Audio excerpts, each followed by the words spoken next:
another ulam idea na po ang share ko sa inyo. So today, gagawa tayo ng isa na namang chicken recipe. At i-share ko to sa inyo, syempre. So meron tayo ditong chicken na nahugasan ko na. Season lang natin siya ng salt and pepper to taste. Ayan. Parang may pagka-marinade na rin naman yung magaganap dito. Dahil hahayaan muna natin siya dyan for about siguro mga 10 to 15 minutes para mas, alam niyo yun, kumapit yung lasa nung ilagay natin. Gusto ko mas maraming paminta. Yan. Tapos massage lang yung chicken nyo. Yan. Nang malinis na kamay, syempre. So, hindi ko naman kailangan pang i-dry na tong chicken. Kasi diba minsan may mga niluluto tayo na din na dry natin yung chicken. Ito kahit hindi na, basta kailangan naka-drain lang. So, ayan mga, hayaan lang muna natin siya ng mga, siguro mga 10 to 15 minutes. Ganyan. At, habang nakababad siya dito sa salt and pepper, gagawin naman natin yung iba nating mga ingredients. So, ngayon po, ang gagawin natin, kukunin natin yung chicken natin, tapos, parang ipiprito natin siya or pamamantikain natin siya. Unahin lang natin pala yung mga part na, alam niyo yun, yung mabalat.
Ito yung gagawin natin yung panggisa. Kaya mas malasa siya. Tapos ito na yung mga na semi-fry. Ayan. Na mga manok. So, kailangan lang, parang matanggalin yung mga dugo-dugo. Tapos, mapalabas mo yung mantika. Okay na. Hindi kailangan na pritong-prito.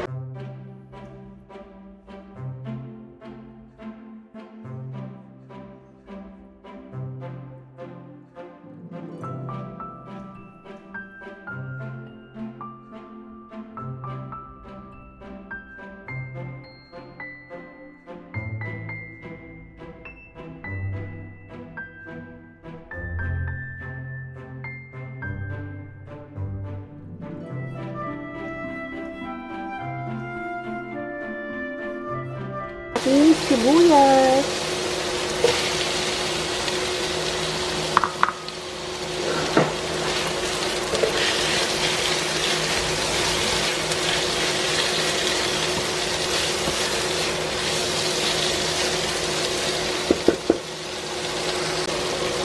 Ilagay na rin natin agad yung ating mga kamatis. So, kailangan dito madaming kamatis guys. Saka mas maganda sana kung yung hinog na hinog, yung ating super ripe, hindi naman yung gamog. Basta yung red na ng kamatis. Kasi ito medyo may semi, ano pa siya, ayan o. Semi-yellow pa siyang kasama. Hindi pa siya talaga totally nag-red. Pero pwede na yan. Kailangan lang natin lutuin na yung kamatis ha. Dahil ito yung magbibigay ng flavor sa ating luto, sa ating ulam for today.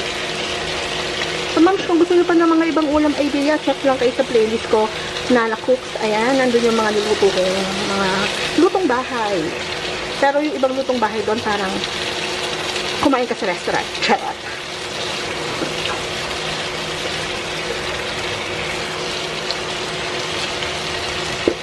So, tatakpan ko to para mag-moist siya at malamog natin yung ating kamatis. Babalikan ko kayo. Check natin. So, ngayon naman, ang gagawin natin ay, alam niyo yung parang patutuyuin. Para mas kumataas. Kasi ito press-press yung ganyan.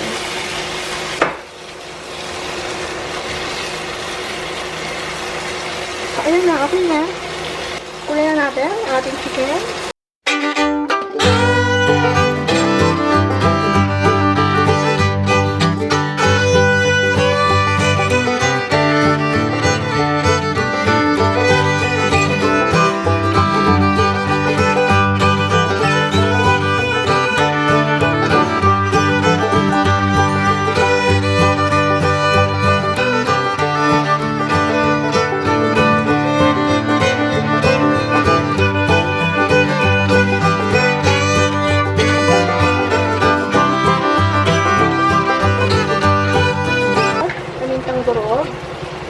Maraming paminta, mas masarap.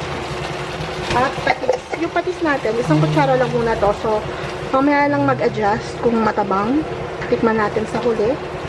Kung kailangan. Kasi nagbabad tayo ng asin dito kanina eh. So, continue muna natin yung ating panlasa.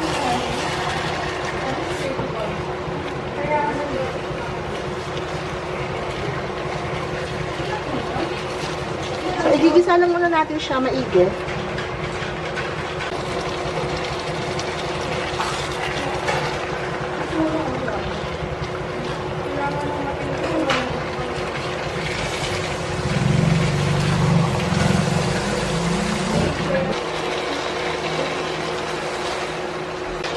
Maglalagay na tayo ng water.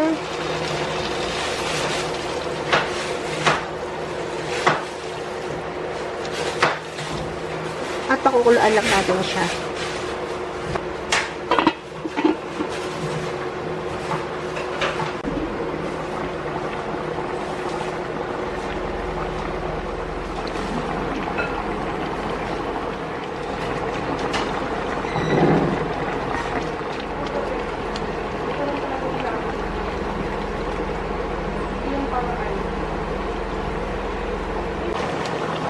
Titikman na po natin.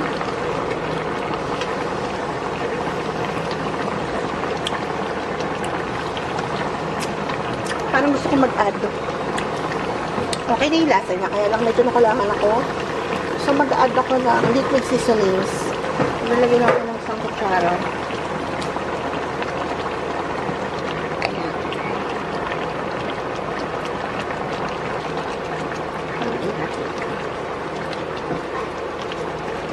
Titikman natin ulit. Alam niyo yung lasa ng manamis-namis ng mga simnasim. Ito po yung lasa niya. Dahil yung kamatis.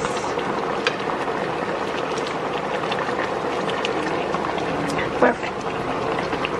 Gusto ko sana mas marami pang paminta, kaya lang wala na paminta. Nalagay na po tayo ng sitaw.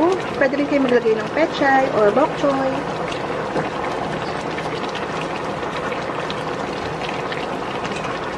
Pwede rin wala na. Pero kung hindi kayo maglalagay ng gulay, huwag yung sasabawan. Parang sarasahan nyo lang siya. Ito kasi medyo masabaw. Tapos mas masarap pag lalagyan natin siya ng siling bed.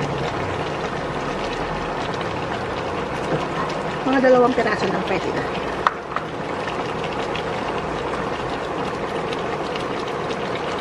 Ayan. So, tatakpan ko lang para medyo maluto yung sitaw. And then, okay na po siya. Kakain na po tayo. Samahan niyo po guys, kakain tayo. Kain tayo guys. Teka lang. Baka pawis pa ako. Wait lang. So, ito na yung ulam natin. Kinamatisang chicken. Ayan. Yung rice ko. Yan. Hindi ko na siya ininit, pero okay na ko pa siya nilagay sa ref. Ay, nilabas sa ref. Niref ko to kagabi. Hindi ko na siya ininit. Kasi mainit naman yung ulam. Diba? Tapos meron ako dito chili garlic. So, alam niyo naman, talagang pag kumakain ako, gusto ko talagang maanghang. Gusto ko talaga may chili garlic or chili flakes. Ayan. So, kasabay kong kumain si Jana at si JP kasi sila ate may ginagawa pa sila. Tikman natin yung sabaw. Nag-pray na ako, ha? Saan ka na ulam mo doon? Anong sound yan? What? Chili garlic. Ako tapos na ako mag-pray. Maraming luya to, JP.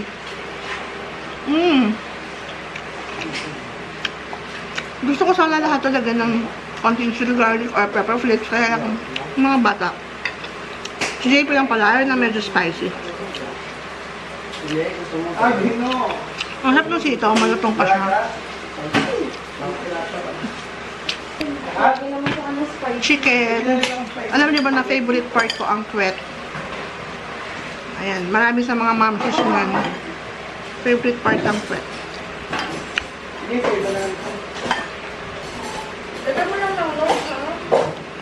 Busy ngayon guys, gumagawa ng takoyaki. Maraming orders. Thank you Lord. Chili garlic.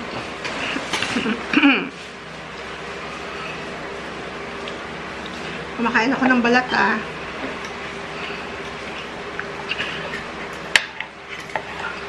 Tatlo pa naman eh. Tatlo pa naman gagawa ko eh. Ibig sabihin. May tatlo pa. Iba slice din lang? And Kay ano lang. Pero yung iba syempre nila mo ng spicy. Di ba parang lang takoyaki yung... sarap dyan ah. Wala pa. Tapos mo na agad. Dumadaan na empanada kasi merienda time na pero lunch pa lang namin to. Anong oras na? Sarap na. 3:08. 3. Ano? Sarap? The best. Thank you.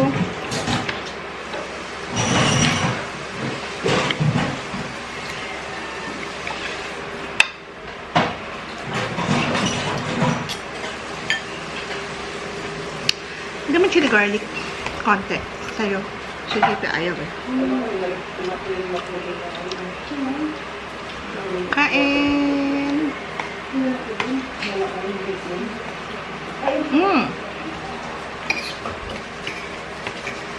Bukas, luluto ako bukas ng merienda nyo ay lasagna. Dito kay 10 pa. 10 na ka. Classic lang sa isang piece ba? So, pito na. Sana hindi ako tamarin. Kain po.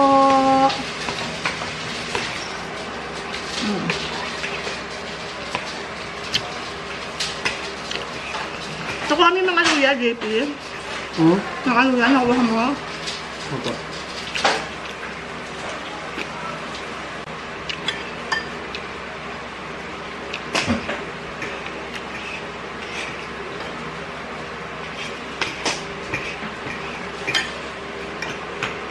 Nakakagala talaga yung chili garlic. Grabe.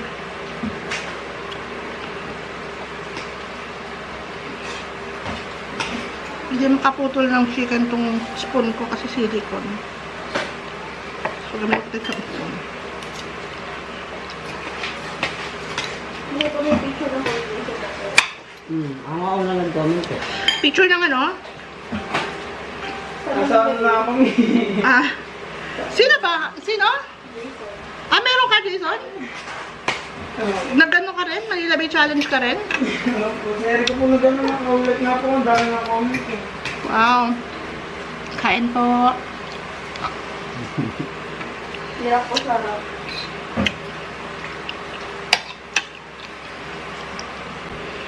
Sobrang sarap nito, guys. Try nyo. Order ko baby. Super sarap talaga. As in. Sino? Lalo na pag merong merong chili garlic. Maganda naman yung kanin natin eh. Ha? And So, pwede yan. Pwede na yan. magra-rice pa ako.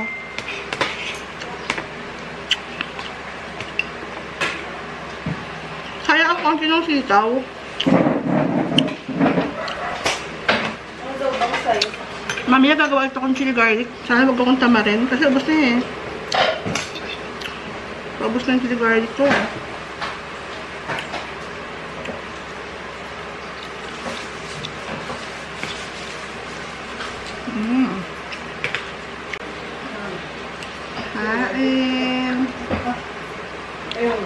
Pababa!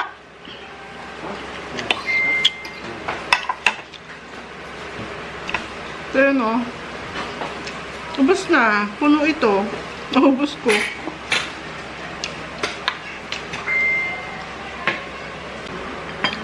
Papa ko ng rice. Ubusin ko na to. Sa itong kinakain namin guys, siguro kasama na dinner dito dahil alas 3 na.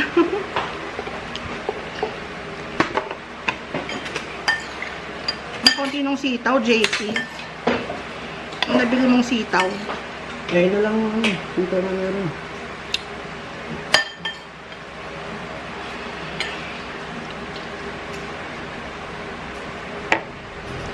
Kaya ako gusto itong ganitong kutsara kasi alam niyo yung ang sarap ipasok sa bibig. Malambot. Prep ko ng 1 hour. Chili garlic. May buo pang sili oh. 30 minutes. Prep ko ng 30 minutes. Mm. Saan ba? Ayun po? Kain po.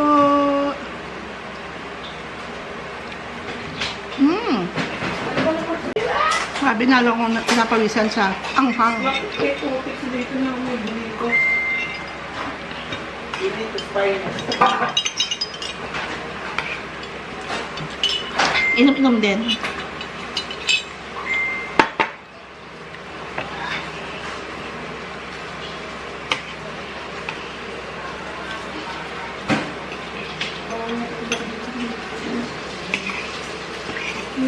So bukas guys, samahan niyo ulit ako ha. Magluluto tayo ng ano, lasagna. Beef lasagna. Kain. Gusto niyo yun, no? Ang daming chili.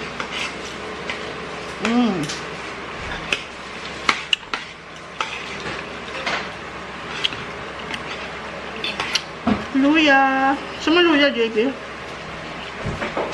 Ano pa? Luya? Gusto mo?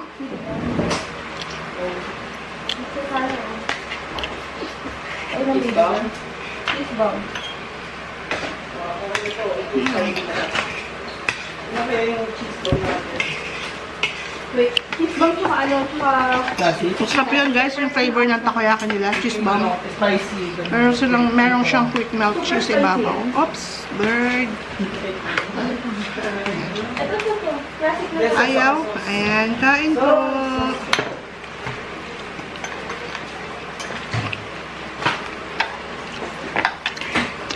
Dito tayo sa bawang. Sarap. Yung kanin nila masarap. Parang malagkit na mabango. Alam niyo, amoy pandan. Amoy pandan, no? Medyo. Baka pandan rice yan. Pandan rice. Meron, no? O may pandan rice. I mean, pandan rice nung ano, tataknisin ng kaan. Meron, meron. Ito ko sa SM. Pero mura yun. Oh. Ibig ko, pinipis ko. Excuse me. Bukas talaga ito. Ano buksan niya? Masarap ng kanin sa Davao. Parang ganito nga yun. Pabos na naman yung chili garlic ko.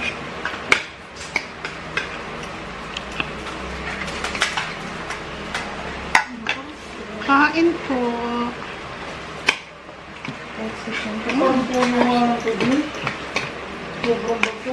Shake mo kaya? Sarap.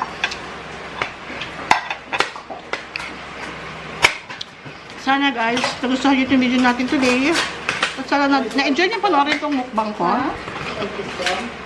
Subscribers, thank you so much. Ano, pag-cheese bomb wala na. Wala na. Ano lang? Ano na nagawa ko? And mga hindi pa nakapag-subscribe, don't forget to subscribe, like, and share this video to your friends. Nagawa So, ko, wait lang. thank you for watching. See you again tomorrow para sa ating lasagna. Ayan, bye guys. Ito kape. Tagal naman kasi buyas mo